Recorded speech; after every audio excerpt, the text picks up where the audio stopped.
Hello, everyone. Welcome back to another episode of the Daily Dose. You're in for a treat today. We've got some triple action going on, so we're going to call it the triple dose. Uh, uh, for those that don't know what I'm talking about, we are going to be covering some Battle Knights, of course, Idle Heroes, and then last but not least, being Beginner Guide Friday, we're going to be doing some Dynasty Scrolls. So if you're new or visiting or jumped over for that For You page recommendation, don't be afraid, Dynasty Scrolls watchers, we will be doing that at some point today as well. But for the OGs in the house, welcome back. We will be covering a little bit about the Obsidian Perfect Hire event, and we're going to muddle along with the Junkyard in anticipation of it being good this time around. Um, anyway, we're going to cover everything or attempt to, and probably make it all seem a little less scary or even more scary, depending on how you interpret this. Honestly, though, everything is everything is pretty stock standard.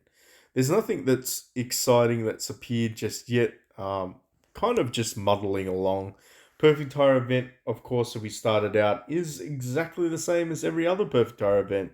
So your level 20 Perfect Summons reward is the Boo Delicious Charlotte. Two copies of her at blue. Moving down to the Perfect Tire reward at 80, we do have Beckinsale. Becky the Beast Beckinsale is here. So, yeah, I mean, nothing's really changed. Honestly, they need to do a loop. They need to do a loop or an extension of Perfect Tires to make it a little bit more feasible for those wanting to get some additional rewards. I don't know. Put some feedback in. Tell them that they need to extend it out or do loops. Like most other games, do any sort of summoning content, you generally need to be able to do quite a large rotation. Otherwise, really, why do you bother saving up? Yeah. In saying that, though, it's almost impractical to be able to build every new hero because they're releasing them once a month. So, different challenges, right? Different challenges. But in terms of here, we do have the premium daily reward. Value wise, this isn't terrible. This is probably the only one that I would particularly think about purchasing. Just for those three senior hires a day. It lasts for 7 days. It's essentially a perfect hired summon. That's really what it is. For $15. But obviously, you do get some additional rewards that you can potentially pull there. In terms of Hero Limited, for those that are in Australia, this is absolute dog doo doo.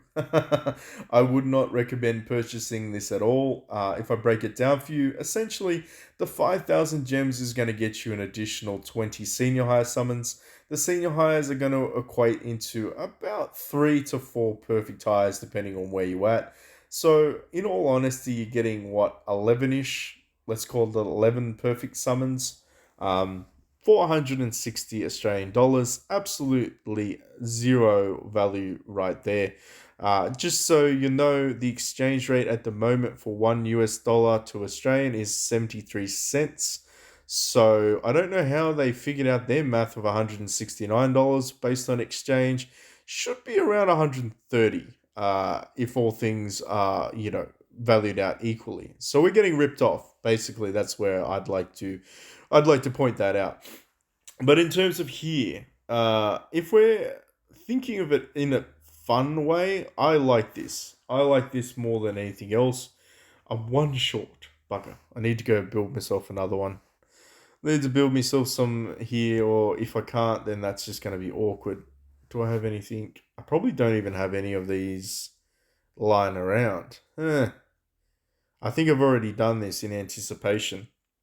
Oh well, that doesn't matter too much. Here are some we preferred earlier today. So essentially, we're going to pull some of these things out. The reason I like them so much is because you can get a set bonus. If you don't know what set bonuses are, they only appear on little things that tell you can get a set bonus. It's all RNG based, of course. But like old mate Phobe here, she actually has the nanometer set bonus going on, additional attack, additional HP. So if I manage to get her little thing down here, I don't even know what that's called. Essentially, we're going to be able to get her up at a plus 9%, which is not too bad. And these ones seem to give dodge. Some of them give HP. This one gives tenacity. Um, I like it. It's good. We're gonna go for that. And that's pretty much why I like to just exchange my old gear to get some blueprints out. So while we're here, we might as well just grab that. It's just going to annoy us. Let's go here. Let's see if we can pull anything out that looks like a reasonable set bonus. Yeah, nothing. And hey, did we get one there? Yeah, we did. Yeah, we did. We got nanometer clogs. uh, if I replace this, is this a nanometer? No, it's the accessory. Um, okay. We did get some A gear. We got some A gear. So any nanometer type gear on here, there is that one. So I don't really want to replace my set gear. If I replace my stuff for B, I get 9% extra HP. We'll have to suss that out later on. But a lot of this stuff, you'll see anything with nanometer on it is pretty good. I really wouldn't mind getting an energy core. Do I have a nanometer energy core lying around? No, I don't. Must be a hard one to get. But that's basically what the set bonuses are. Not unworthwhile getting it, to be honest. But anyway, let's jump into it. Obsidian Order, we do have a reset 2 days into it. Is it worth it? Well, you need to spend a little bit of money to unlock the bottom tier. And if you manage to somehow complete all 30 of them during the next 21 days, you will get 300 of the Vault coins. So, how to do that? Well, you basically need to get lucky, summon the hero, build her weapons, fight a lot in AFK Arena, not AFK Arena, the Arena task. Uh, you basically need to do hyperspace tasks. Haldoms, then you need to use her in the arena and Dawn Cinema, and eventually you need to build her all the way to A3. Of course, if you can't do any of that or a lot of that, you can get some by doing the senior highs, perfect highs, some spins in the arcade, and of course, doing some bounty completions. So, in all reality, you should be doing this regardless. You'll be working towards it. As you can see, I've already got 10 Vault coins for doing nothing. Just doing my monthly tasks and whatever I do during that 20-day reset was enough for me to get 10 coins. It's a long, slow process, but in all honesty,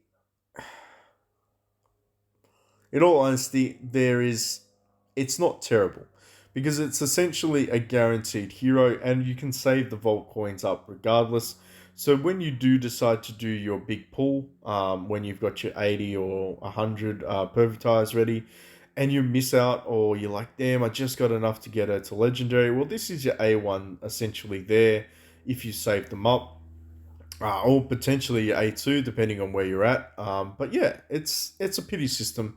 It works. It is what it is. Everybody should do it. And of course, if you want to build any of the other heroes that have been released, you can get Sown, Vida, and of course Legolas there as well. But it's going to cost you a little bit more. Is what it is, unfortunately. But in terms of that, it's another additional feature to the game. Not terrible. If you manage to summon out or build old mates Beckinsale or Becky, or if you do decide to make old girl Charlotte legendary, she's a bit old, isn't she? Though she's an awesome hero. I love her. I use her. She's an absolute beast as a Bastion up front. Her and Phobe stun combinations and the amount of damage she does. Wouldn't swap her for the world. I know she's not optimal, but I don't care. Anyway, in terms of Becky, what can I say about Becky? She's a warrior. So we know she's a damage dealer. She has some interesting mechanics. So she essentially puts down blade marks that buff her speed ability and attack per round. However, she has a mechanic here called Reaper where she essentially takes away all the blade marks and deals damage to 2.5% of maximum health of the hero to the target and clears all blade marks. So it's kind of counterintuitive because essentially she's taking away that. Uh, Yeah, it is what it is, right? It's odd. It's odd that they would do something to clear blade marks when they essentially want her to have blade marks to buff her in her attack abilities, right? I'm thinking like round 20 she'd be really feasible right there, because she's going to get 60% attack if she's stacked all these blade marks, and of course if she's got like even more layers of blade marks, that's like exponentially higher, like 120% plus. Um, I think that's great. I think they should do that. I don't think they should remove her blade marks with an ability. But anyway, that's me personally. Even though it would probably break the game. But in terms of this, a normal attack, you have a chance to inflict blade marks at the tier 2 version of it, or the enhanced version. When attacking, there's a 50% probability to deal damage equal to 3% of max HP to the target. Alright, so you're just doing more damage. I don't know if 3% max HP is even worth mentioning, because let's be honest, probably not that much. When under attack, you can, of course, obtain additional energy, which is not. I actually think this is probably one of the better ones out there, because you can get additional energy by being attacked.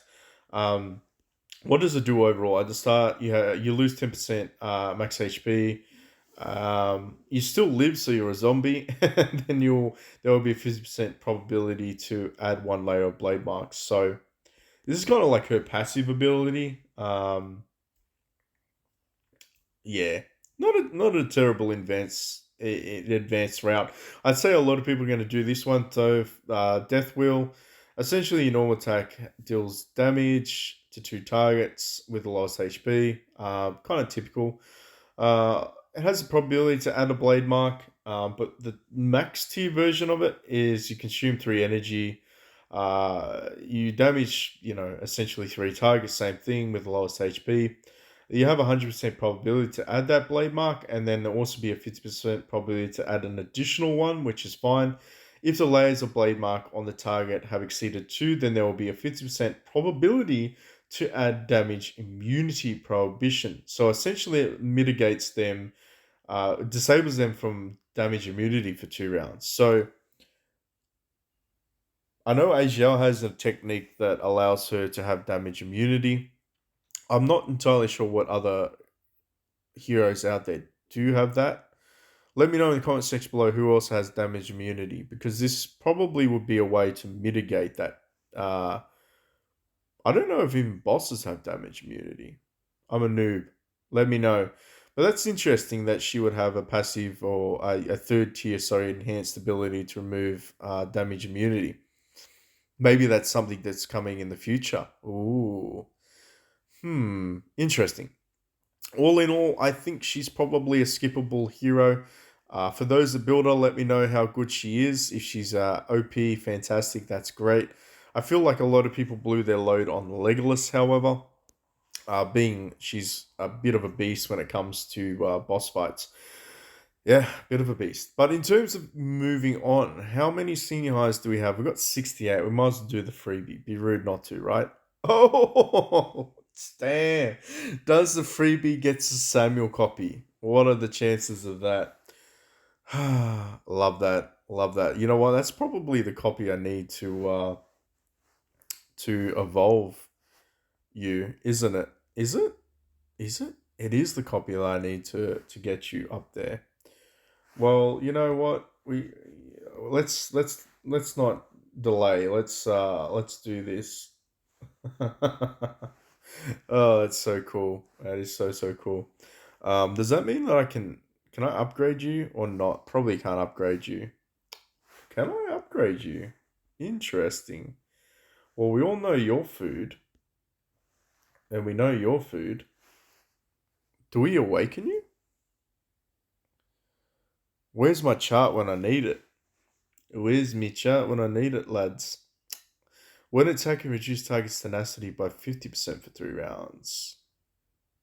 Add deep wound. When under fatal attack, increase all units attacked by crit by 20% for 5 rounds. 30% for 5 rounds? I mean, realistically, I feel like that's probably Deep Wounds is interesting, but I feel like this is probably where we're going with it. Yeah. Can I upgrade it any further? Yeah, I think that's the one we're gonna go. Let's just awaken. Alrighty then. Well, there you saw it. Oracle. We managed somehow out of all of this, we managed to A2 Samuel. I fucking love that. Game. Anyway, Shipyard. Let's jump into it. This I don't know too much about, so we're gonna have to suss this out. Apparently, I've got a fisherman's trawler. I love that. This thing looks pretty cool though.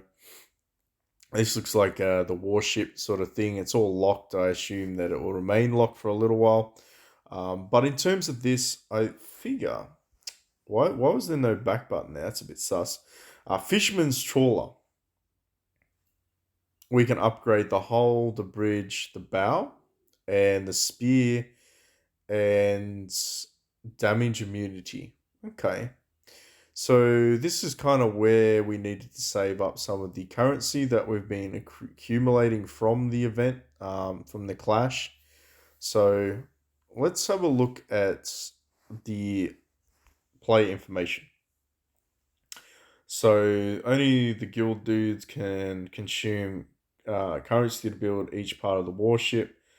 Players can select their favorite parts and remodel their warship according to their liking. Once a warship part has been unlocked, the corresponding Clash of Guild technology will be unlocked as well. If the player's personal technology also corresponds, then they will be able to unlock both at the same time. Don't know what that means.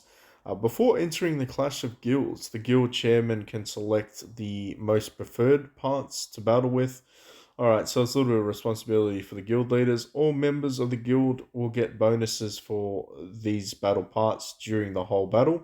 So I assume that just there must be some sort of bonus when we have a look. Maybe we can see that. For the whole battle, these parts cannot be changed during the battle. Players can consume the guild's currency and gold to upgrade their own unlocked personal technology. These effects will be active throughout the whole game. During all battles, effects will be permanently saved. Switching guilds will not lose these effects. Currently, the highest level that anyone's personal technology can be reached is 20. So this looks like it's just, I assume, the one that we've got equipped because we got the fishing trawler. Good old fisher boat. And so when attacking or guarding, when entering battle, increase attack by 20% permanently. So this, I guess, is mainly for guild, the clash. Yeah, I'd say this is for the clash.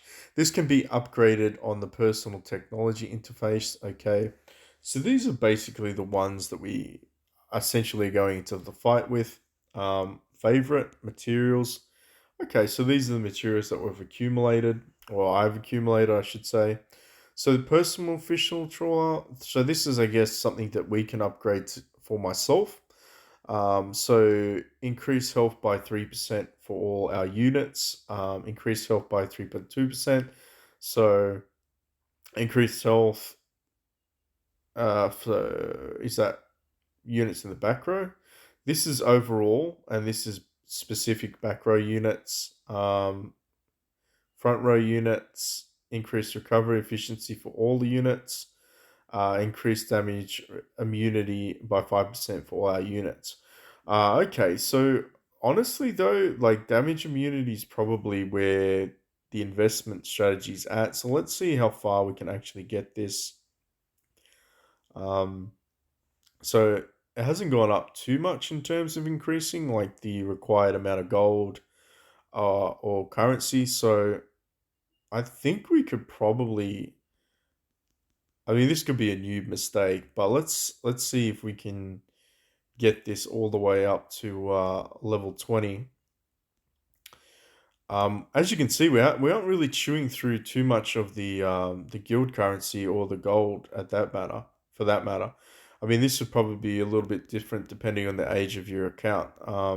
Oh, okay. So now we're starting to get into it. So it's nearly costing us 2,000 of the guild currency to get that up there. So the last one is going to be 1900 and 6 million gold. So that's the max level reach. So increased damage immunity by 8.8% for all our units. Personally, I'd say that's not a terrible investment. Damage immunity in terms of just take less damage. Take less damage. That's the way I do it. Recovery efficiency doesn't seem like a bad investment either. Of course, you could just do increase health of all our units in the front row if you really if you want your tanks to be a little bit better. If you want your DPS to have a little bit more health, you could always do the back row there. Overall, I guess most players would just if they don't know if they're undecided, they'll probably just do the first one to increase all the units' health by. I'd say it probably goes all the way up to about 5%. Um, but yeah, as you saw, it costs a little bit of the guild currency there, and quite a chunk of gold to level that up to level 20. I think I'm not going to regret that. I'm going to keep that as is. So I wonder if there's a reset function. If there's not a reset function, it could be a little bit problematic. Of course, that could just mean that everybody needs to then go in and do their guild clash a lot to get more of that resource back. Um, Interesting, very interesting. I'm wondering if on the warship they can maybe select. I assume this is what they're gonna select, right? But this is the guild leaders that will be selecting this. Um, it gets a little bit more in depth then. When attacking or guarding, there's 15% probability to add burn. So this is a bit of a buff. This is attack or guard against dots. This will attack or guard against deep wounds. All right. So essentially, it's you're attacking or guarding against either of these statistics. When attacking and guarding, when your attack is dropped below 50% for 2 rounds, you get increased crit 20% permanently, or increased attack 20% permanently. Of course, I can't. I mean, it's all equipped, right? So that's basically what we're getting statistically speaking. Um, Increased damage immediately. I guess that says personal tech, so it's already there for me. So I'm already getting 5% of all units, which makes about yeah, kind of makes sense, I assume.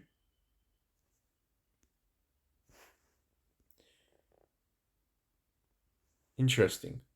So I assume they can make because obviously I'm not a guild leader, so I can't really mess around with this too much. But it looks like they have to go in and select what buffs they'd like to apply before they jump into the actual clash when they register. And once they're registered, that's it. So the warship are basically stuck with whatever buffs they do. Um, Interesting. I'll be good to see what other people are saying about that. It doesn't seem too bad. I don't regret doing the damage mitigation. I do have enough currency to potentially do another one if it's the best thing out there. But did I manage to get anything in terms of Wrath copies? Am I close? Nah, I'm not. I'm not close. Did I get anything here in the shop? I think I've already bought most. All right. Well, I think that's pretty much it. But there you go. You got a little bit of a treat. You got to see an A2 Samuel being built. We talked about a lot of things. If you have any questions, hit me up in the Discord. There's always a link in the description below. Feel free to jump in. Mainly, we talk about DS stuff there, but everybody is welcome no matter what games they play. But yeah, stay tuned for the next video. It should be some Dynasty Scrolls action. See you then.